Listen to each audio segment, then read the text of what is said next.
Hey, ladies and gentlemen, this is Alex Mason. Uh, I'm based in the United States, Washington, D.C. And today I have with me Mr. BHAVIN, Mr. BHAVIN SHAH. Mr. BHAVIN is from the United Kingdom, born and live in the United Kingdom.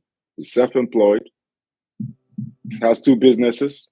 He has a business in the digital marketing. He's passionate about development, coaching, music, contribution, and he's also passionate about serving. So I combine all of this, including music, as I do spoken words poetry. So, Mr. BHAVIN, you do poetry, right? Yes, and you can say a medium yes, because it's been a subject area that I was unexpectedly invited into. Like I never had any plans to transition into spoken word. It was, in short summary, it was during the lockdown when some of us were bored during periods when we weren't allowed outside. So I got an invite from a friend to join a beginner's hip hop poetry Zoom workshop. So I went along because I've known the friends for ages. So then what happened was they asked us to write some lyrics before the workshop, obviously, and then we would be receiving feedback on it. So what happened was both of the judges and, well, the coaches and, the teachers per se, because they really, they valued, they appreciated, and yeah, they just really liked my written content. They then helped me to improve the delivery of it. And then within the first session, which was only about 45 minutes or so, they said that you should absolutely continue to create more. And then, yeah, we just took things from there. So then at home in my spare time, I've been writing a different range of poems. It's not something I've been doing regularly, admittedly, but I have written a good number of pieces. So I share them sometimes on Clubhouse, sometimes on Facebook, sometimes just with friends when I'm out with them. Sometimes I've shared them with strangers as well. If I've built a good connection with, it could be, say, a coffee shop owner or a business owner or whatever. If we're just talking, whatever. Because the lyrics are there to inspire, and I'd like to think that the poems that I've written, they make you feel good as well. Wow, interesting. So, you have other accomplishments. You're a great salesman, and you work with a company that you've worked with, built a network, and your religious background. You believe in God, but you don't follow religion. You're open to learning, and when spend time in church, the temple, but you pray, and you sometimes find it useful to, enjoy worship. In your own way. You value different form of meditations on other spiritual methods, such as Qigong, Tai Chi. Okay, let's stop there. All right, let's stop there before we okay. go too further. So let's talk about the Qigong. What is okay, so let me. By the way, I just want to correct something from much earlier, which I made a mental note of. So I'm grateful for your awesome introduction. With the two businesses, I'm starting a coaching business, and then the other business isn't my business. I'm self-employed within it, and it's the digital marketing stuff where I sell certain services, namely and predominantly Google My Business related stuff, and that's with a company. So I don't own the company, but I work just with them. Okay. Yeah. Great. Wonderful. But yeah, and then with the correction of, it's actually Qigong. So yeah. Okay, you see that? So tell me about Qigong. What is it about? Okay, so Qigong, very ancient, incredible. Rather than speaking in sentences, I'm just going to use random words that come from my mind. Amazing, uplifting, long-term benefits, extraordinary, versatile isn't even the word, because yeah, it's really versatile. Qigong The reason why you pronounce it as Qigong is the QI. You don't pronounce it with the Q. We have an energy system, and we're cultivating an invisible energy when you do Qigong, and that's your Qi. So we have the physical body, and then there's an energy system, and there's something like below where the belly button area is. It's called the dungeon, and this is where we start to build up our battery, so to speak. I'm not an expert in Qigong, so I'm not a teacher within it, but I have practiced it for a number of years. And just from a practical point of view, the benefits are very vast. You feel good, it boosts your immune system, it helps various number of organs, not only just the functioning of them, it just improving the functioning of it. Qigong works on your skin, your mind. It's another form of meditation. In very short summary, you know, when you've seen videos of Oriental people as the master conventionally, when you see them do these slow movements in a park, or when you watch some ancient kung fu movies, rather than a full-on alpha pow pow, if you've ever seen the bits where they're moving really slowly, not in the action scenes when they're kind of doing some sort of practice of some kind, yeah? So whenever you see these slow movements, the screen's quite small right now, so I can't really show you, but I'm sure you've seen some of those movements where you've seen people doing very, very slow movements. Yeah. So that's not entirely what Qigong is. I've just given you some, some fragmented pieces. But Alex, if you haven't ever tried Qigong, I'd recommend it, because one of the other amazing things about Qigong is, unlike other spiritual, practical related practices, it's not that time consuming. You can do Qigong for like an hour in the morning, but you can also do it for 5-10 minutes. And yeah, so you can break it up. It's pretty much very similar to meditation. Think of meditation with movements. So you also listen to Bob Proctor, Abraham Hicks, and others. Let's start with Bob Proctor. I mean, I was really touched when he died. I listened to Bob Proctor a lot. Before we go ahead, I just want to ask you this: the UK right now, you're in London, and how is it in London? I mean, I looked at the time, and we're about like 5 hours apart. You're 5 hours ahead of the United States. So, what is it like for you to make it available to be on this call? You know, with the timing, what was it like for you to make yourself available for this call?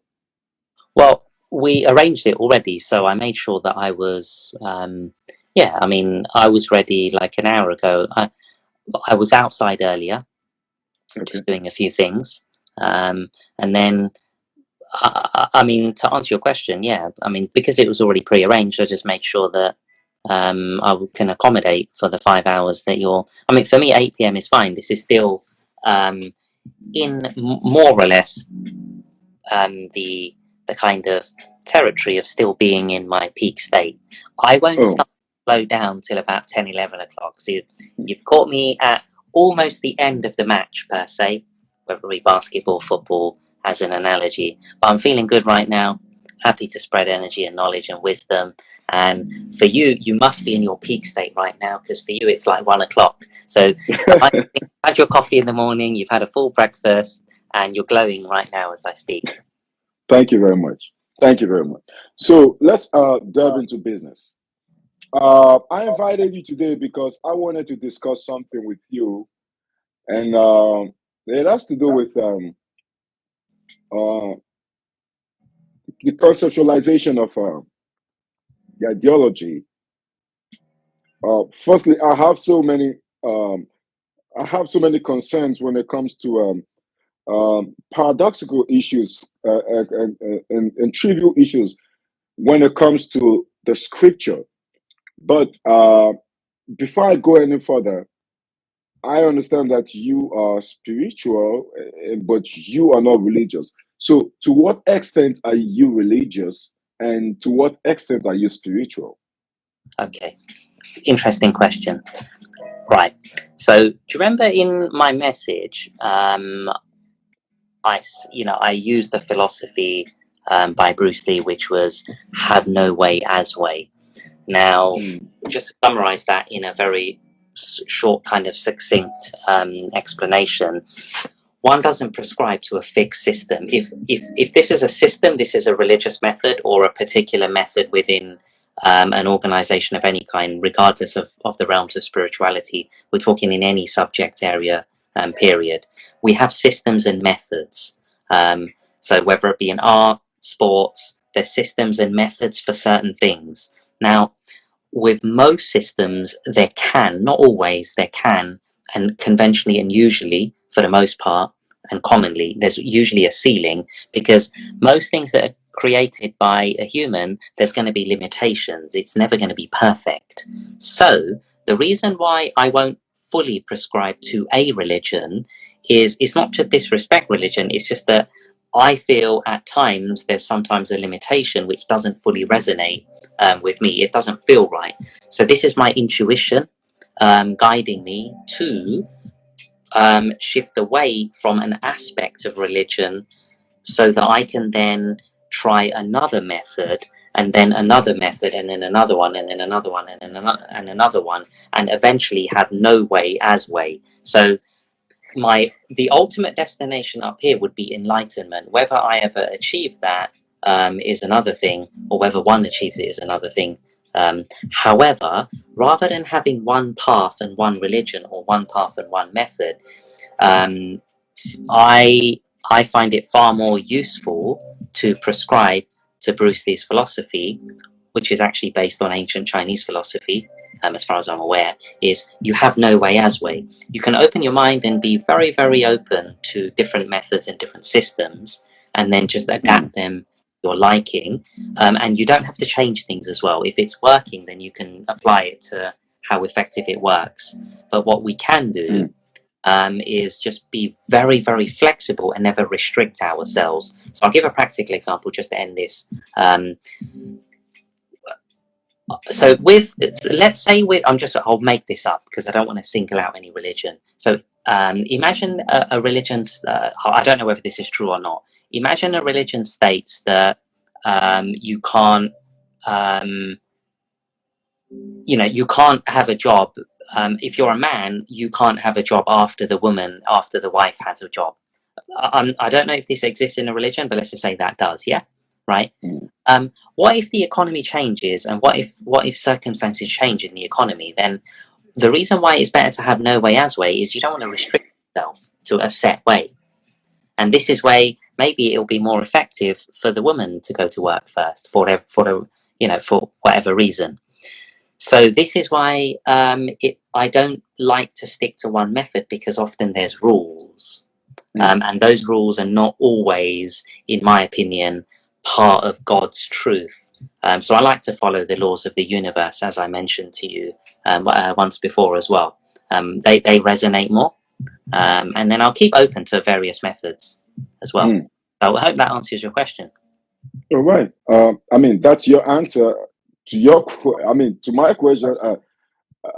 I cannot necessarily say, because we're coming from two different. How can I put it? We're coming from two different approach to religion and spirituality. I mean, I can say that, okay, that's your own justifiable way to explain the reason of how you see religion for the way it is.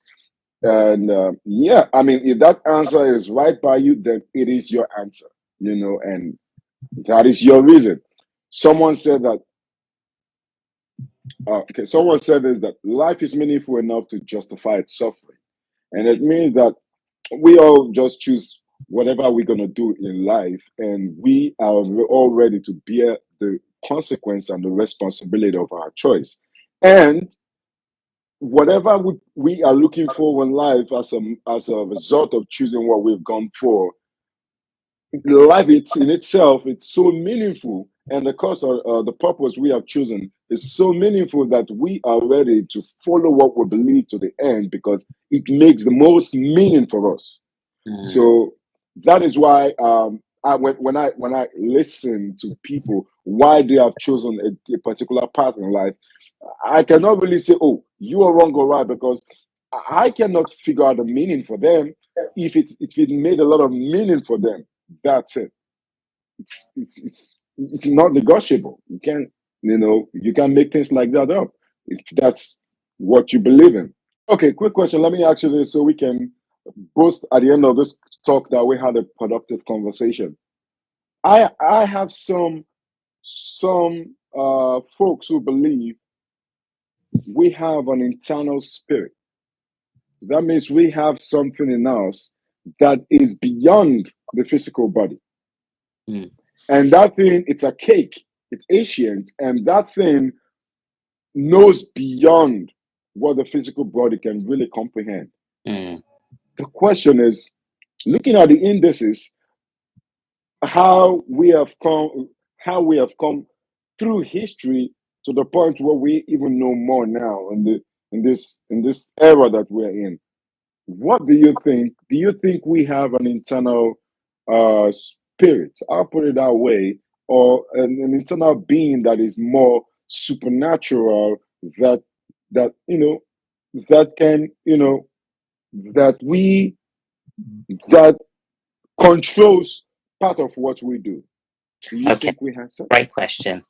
And interesting. Yeah, I'd love to answer this. So the answer initially, let me give you two answers. The first answer is big yes. So that will just be the end of that question. Then a second answer to elaborate is, so there's two parts to us. This physical body that you see in front of me, that's me. That's what I associate with and what people would conventionally associate with. However, there is definitely a non-physical part of us. Now, there's different labels attached to it. Some people call it the higher self. Some people call it your inner being. Some people call it the spirit, your soul, etc., etc. But to keep it simple, there are definitely two dimensions to us. And this higher being, if we want to call it that for now, just for simplicity purposes, is a part of us that knows more, and it can guide us through intuition rather than only having logic. And also, so another way to explain it is outside and inside this non-physical part of us.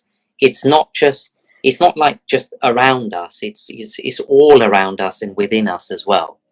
And to take it a step further, I also believe that we're all actually energetically interconnected through an energy field.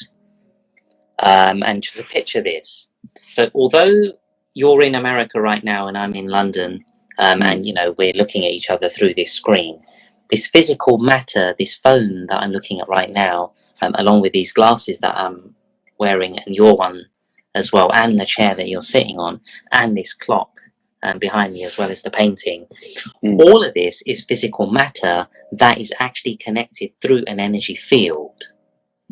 So all of us are really actually one spirit. So your question is really interesting, whether there's, is there a higher being? Yes, there is definitely a higher being, but to take it an even step further, there's actually all one higher being in which we're all connected, and there is actually only one real spirit throughout this energy plane. And that's why we often feel vibrations from distance, those that are very tuned in.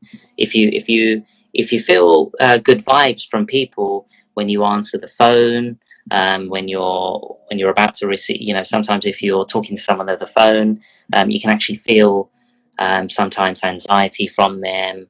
And even before they call you, when sometimes if you're really tuned into someone, it's not with everyone.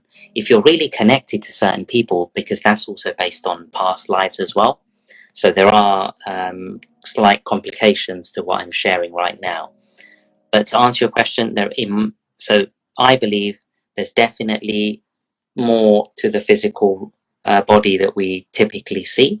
And then another high level is that there's one energy field in which I prescribe to a law within the universe, which is called the law of harmony. If you chuck a stone, if I throw this pen into a pond, creates a ripple effect, but that ripple effect actually contributes to the ripple effect of the all-encompassing energy field, in which we're all interconnected. So me, that painting I said, the clock, you, your glasses, your chair, the ripple effect won't actually necessarily reach you, but it has a ripple effect within the all-encompassing energy field. So if everyone every single day is constantly vibrating, they're all having an impact on the energy field. And if everyone was completely depressed, we would actually all suffer. But because there's enough positivity in the world to keep the energy field at least a little bit healthy, we're all still well, right? So with the law of harmony, it's our duty to maintain harmony and balance. So we as role models, one of our duty or one of our higher purpose goals, or within the realms of having life purposes, because we don't just have one life purpose, we have a series of life purposes for which we get signs to guide us. It's one of our little branch duties is to be a role model and be balanced continuously. So that means that avoid being angry, don't swear at people. When you're driving, when someone swears at someone and says whatever, that's contributing to negative energy within the all-encompassing energy field. Now, it's not going to kill everyone, but if more people are doing that, you're upsetting the balance on the negative side. So we want to keep it on the positive side by smiling from within, from this non-physical part of us, this bright spirit. From the physical body, if we smile from within, contribute to the non-physical part of us, which then projects more energy out into the world. And then the more people that we touch and contribute to, whether it be in small ways and good ways, we make the world brighter. Okay. So how do you personally conceptualize time? Because I've had a lot of argument or dialogue on time, and some people can actually say that time is just some people conceptualize time to be a social construct. That means some people don't even believe time exists, and some people believe that it does exist. Quick question for you: what is your concept or ideology about time? Okay. Let's start with the idea of the past, the present, and the future. What is your idea about time as regards to the present? The past, the present, and the future. Okay. Well, Albert Einstein had his ideology and philosophy that there is no time. Everything in the past, present, and future is all happening in one continuum. It sounds very abstract, but in short summary, if we envision something in our mind in the future, it already exists in the non-physical. So, for example, if someone is pursuing a career, I'll make this up. If someone is pursuing a career in tennis, and they're, let's say, 15 or 16 or whatever, they're young, great. It's clear cut that they've just got phenomenal potential, and all the coaches and teams and family and everyone is all in agreement that they're going to go on to achieve great big things. If they visualize in advance them winning their next upcoming first professional match, in the non-physical realm, it's already existed, even though it's in the future based on our current perception of time. However, the best way to explain it is they are here and they're visualizing something, and that thing that they're visualizing is over here, but really it's actually over here because it's all happening together, according to Albert Einstein. So when you visualize it, you might not actually experience it on a physical level straight away, but on a non-physical level is what he's really referring to, is it all is happening all at the right time. All at the same time. And then what happens is in our physical realities, because there is no reality, it's realities which ever changing, when that person starts moving around per se, as in goes to sleep, wakes up in the morning, goes to work, starts the laptop, has a tea, and does stuff and goes to work and business and whatever, family life, etc. The universe or the higher power or whatever you want to call it will synchronize things in that person's life to give him pieces towards that goal of him winning that first match. And if he Mm-hmm. maintains that alignment, then he can manifest it. This is a very complicated topic to go into now, and I won't take too much time on it. But, Mm-hmm. but to summarize, to answer your question, time is a modern illusion to some extent because it's constructed in a way where we all wake up at certain times and we sleep at certain times, and then our bodies have become used to it, and we've evolved Mm-hmm. from where we were from primitive times to now living in a time where it's socially considered that you need 8 hours sleep, jobs are 9 to 5, and Mm-hmm. we put labels and times and numbers attached to it. Yeah, but if we just put all of that aside, maybe there is a way, or there is somehow, whatever we kind of see in our minds, we can have as well at the right time, and whatever we see in the future exists in the non-physical. So I've said that already a moment ago before, but it was just to reiterate. Okay. So in a way, there is no time to some extent, but there is time as well, just because of the way we live. Oh, okay. So now let's look at time from this let's look at time from this mythology. All right. I personally believe that when we look at when we look at everything around us in the cosmos, in the universe, we see that everything is a law. The gravitational law and every other law is just designed so it can support life. All right. And more than just supporting life, so we can have a construct in which we work with and through. Now, is there any possibility that the future could literally be the past? Okay, let's put it this way. There are some animals that don't respond to the law of gravity. There are some animals or some balloons, they just go upwards. They don't respond to the law of gravity. And there is a portion in the scripture that I read that a day for God is 1,000 years for us. All right. So that alone reiterate that what we consider to be a day in 24 hours is not what some other beings considers a day in 24 hours. So is there a possibility that the past is our future is the past, and the present is what we're going through? Have you ever conceptualized time, history, future, and the present to be coming from that angle? Interesting. This is a theory, but maybe we live in cycles, and maybe in original times we live longer. We were more pure and more happy. Our spirit was just more innately cultivated and brighter. And obviously, the reincarnations were more. Well, let's put it like this: they were less negative karma accumulated. The accumulation of negative karma from past lives, the bank balance, the negative karmic balance was less, or even minimal, or even zero in some cases. So you can call that, let's say, the golden age, if it did exist. And then as time went on, we accumulated bad karma from judging people, even just looking at someone and not appreciating some physical aspect to them, just as a judgment, as a habit, or something. And then all of this adds up over time, and then we've broken laws, so to speak, and then we're in a time period where we have to keep going now.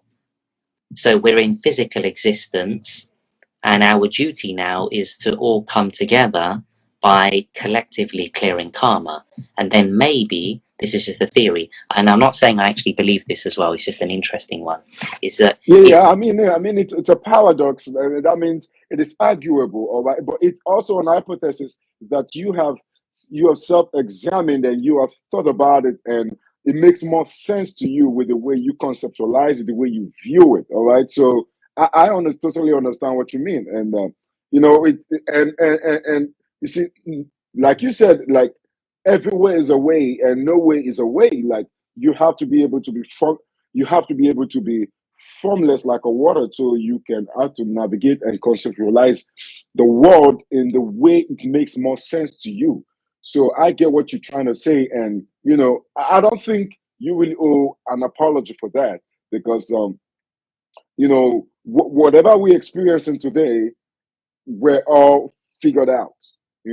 People had to figure it out, and I told someone, a religious person, whatever you think you know about God right now or religion right now was all put together by people. All right, and that's how you can be able to conceptualize or understand or fathom what God is like in your own sense and how you can worship Him. But if all this were not all put together, so to say, we will still be in the process of immense and tremendous trying to discover, because it's going to be a whole, like, I don't think if some people didn't come up and say, okay, let's call some people a Christian that believe in this and that do not believe in this, I think it's going to be very, very difficult for us to even have Christianity, not to talk of Muslim, but Islamism. But I think the fact that people have come together to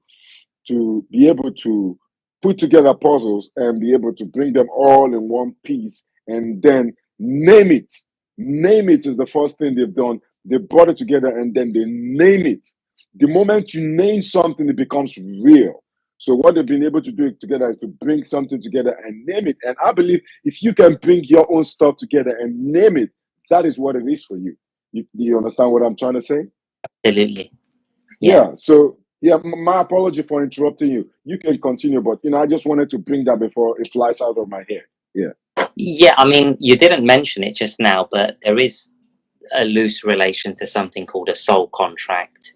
But I won't go into that now. If you want me to finish the bit that I was sharing before. So the golden age era, if there's a label, if that's a name to it, which sounds good anyway. The golden age, everyone's very bright, beautiful. Over many years, there's an accumulation of bad karma. So people essentially incarnating. But going back to what I shared earlier, about 15-20 minutes ago, do you remember when I said that there's one energy field in which we're all interconnected? Well, Right.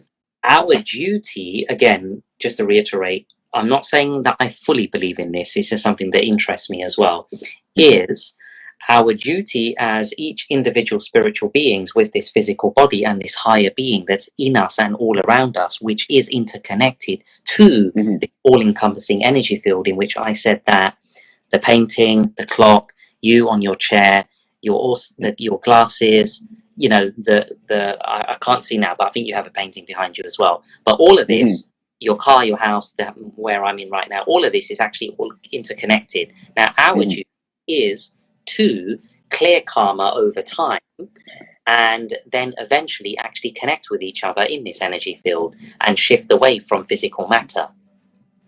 So that is a potential theory, is maybe we're not supposed to be this physical body as an ongoing thing indefinitely. Maybe we're supposed to leave this physical body and actually get this energy field back to its pureness that it was originally formed from.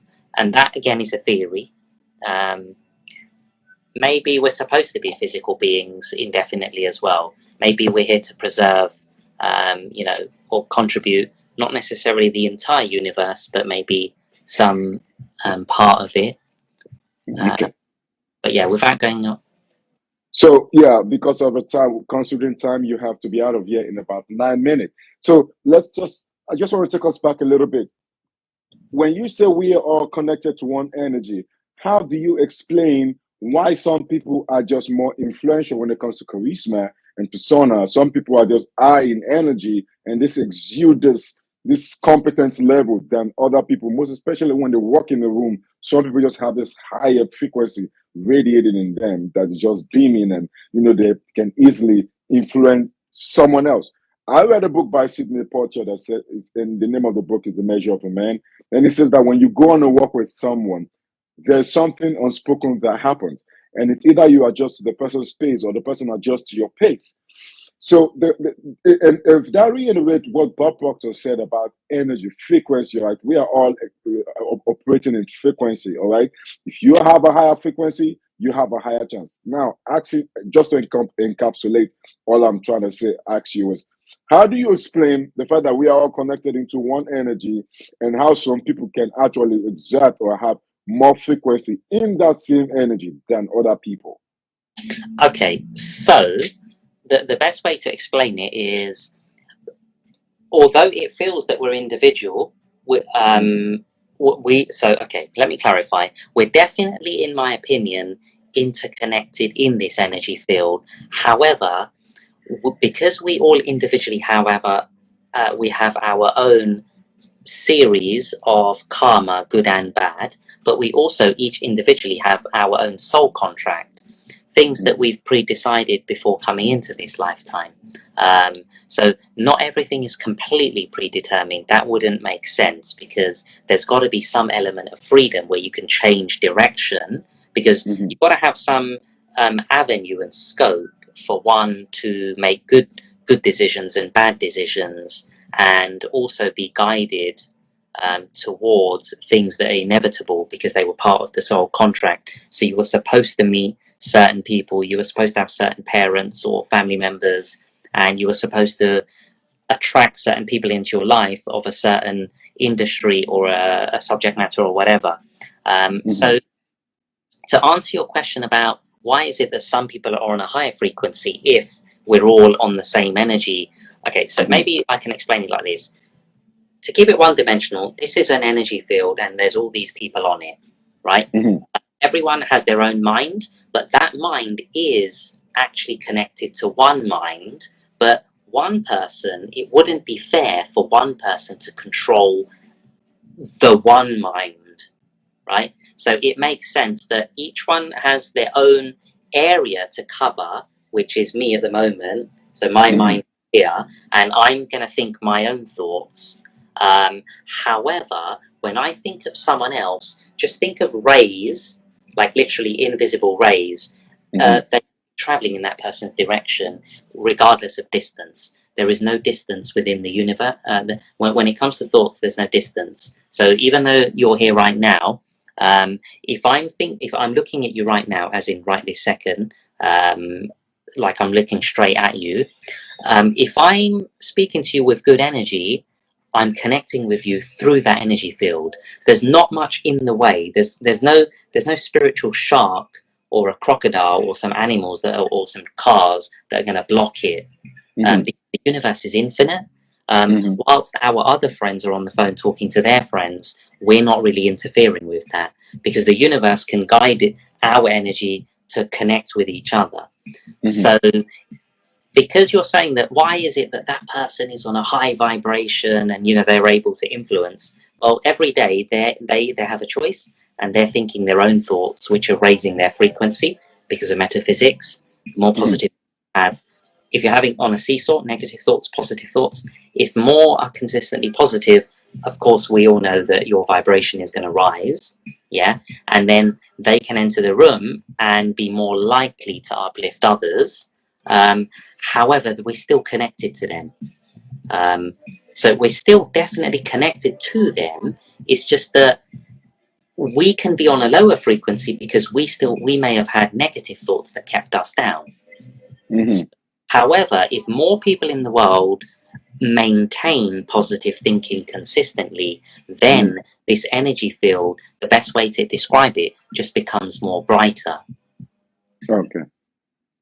Whereas, sadly, if everyone, it's never going to happen for obvious reasons, this will never happen, but if everyone went into depression, the energy field, just think in simple terms, it will just go black. But we want to end this one on a high note. We want to maintain positivity.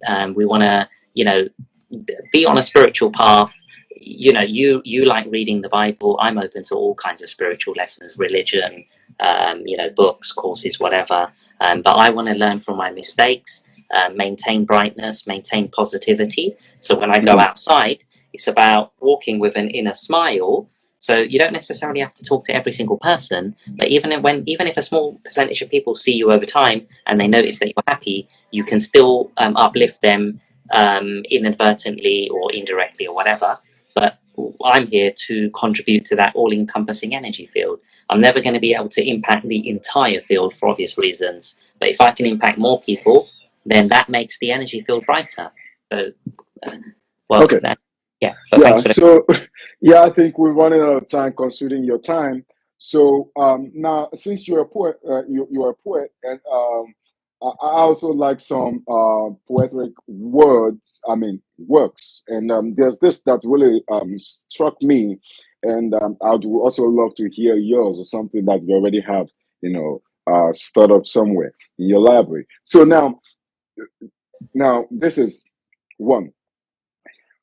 Out of the night that covers me black as a pea from pole to pole, I thank whatever God may be for my unconquerable soul. In the fair clutch of circumstance, I have not wished nor cried aloud. Under the blood and means of chance, my head is blooded, but unbowed. Beyond this world and tears lose but hour of the shade, and yet the menace of the years find me unafraid. It matters not how straight the gate, how charged with punishment is cruel. I am the master of my fate. I am the captain of my soul. And that was written by Hensley, and I forgot the last name. What about you? What poem is it, probably yours or someone else's piece, that when you hear that or you read that or you remember that, it touches your soul, it just connects you with this inner being in you that can actually exude power? What is that poem? Okay, so there's been some amazing ones that I've heard live on Clubhouse. Mhm. And then, there's some in the past that I've read just randomly on the internet. I mean, my ones I love. The ones I've created are generally spiritual and personal development based. Yeah, you I mean, can share. You can share anyone you want to. That's fine. this one is called Unconventional Success. Hmm. Also, I've given it another name, which is Unnorm the Norm.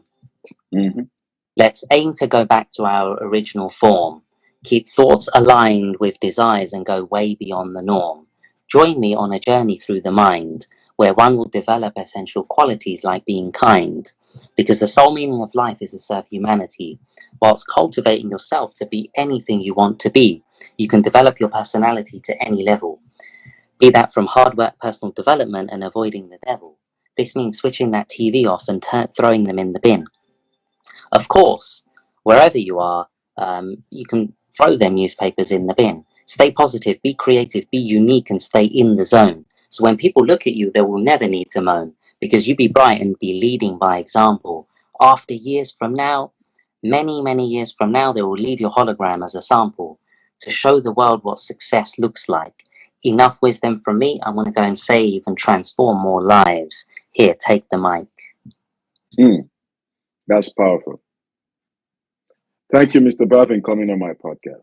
You're welcome.